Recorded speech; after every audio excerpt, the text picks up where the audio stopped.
We've got a Lion Vision update with UNA head football coach Chris Willis, brought to you by CBNS Bank. Spring football underway. Coach Willis, you guys are about halfway through spring ball at this point. One scrimmage in the books as well. So many returnees, some mid-year guys in there as well. Just what's practice been like to this point?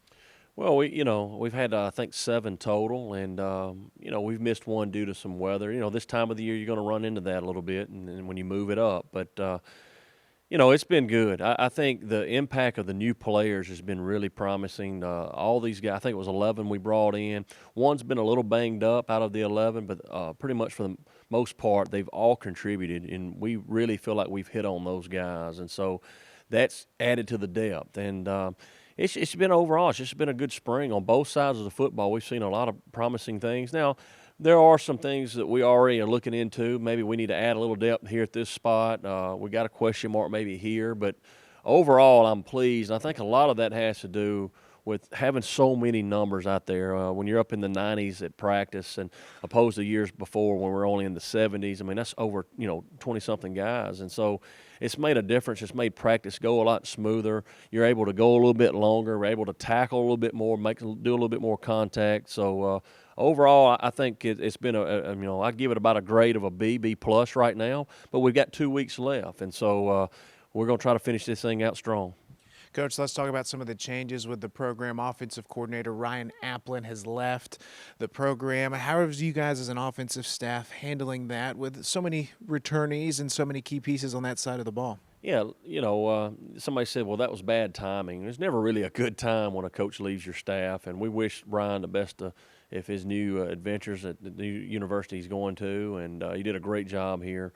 But right now, we're just gonna go through spring ball. We're gonna finish this thing out. We've got enough coaches here that have been around and been doing it a long time. Between Coach Lisco and Coach Rice, Coach Lisco coaching the offensive line, Coach Rice being the receivers coach we just hired. Those two combined, along with the other assistants over there, have done a really good job.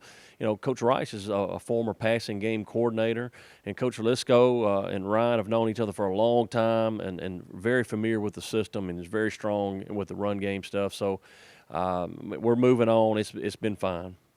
Scrimmage this past Friday. The players had the weekend off. You guys will resume practice on Tuesday. Just take us through what the remaining of the week looks like.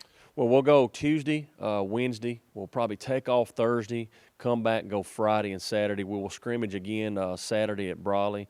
A little bit about what we did last week. It'll be offense and defense. It won't be split up into teams, just some situational stuff. And then we'll come back with 1 week remaining. We'll kind of see where we are as far as the number of practices. Do we get them all in due to the weather? I know one day I think we've got snow projected, and which our guys, they were disappointed we didn't go out in it the other day. So I told them, all right, if it snows again, we'll practice in it. I'm still thinking of 2016. I'm not a fan of the snow, let's just say. So, I think we'll be fine. We just got to – I'm not sure exactly still. We hope to finalize the spring game date, hopefully today or tomorrow. We're trying to lock that in, depending on the officials. But right now, it's been a great spring. I get asked a lot about why did we go early? Coach, why move it up? And if you remember Coach Wallace, this is what we did all the time under Coach Wallace. We always went early. And I wasn't used to that because you run in when you don't have an indoor facility, you run into the weather, and sometimes you may have to miss back-to-back days, and it throws you off rhythm a little bit. But one thing I learned from last year was the injuries we had. We had 3 key injuries, and I know 2 of them, if we had been doing it this early, would have had a little bit more time to recover, may have gained those 2 back. And so I think that has a lot to do with my mindset on it is the injuries. And then also academically, you're not just going to finish up in April with about a week or 2 to go for exams. Now we can come back after spring ball. We can continue to push academics. We can still get in this weight program and continue. It's something that we did under Coach Wallace, and we were successful under it. So I kind of wanted to do it again. Spring ball underway. Be sure to visit RoarLions.com for more updates on UNA football.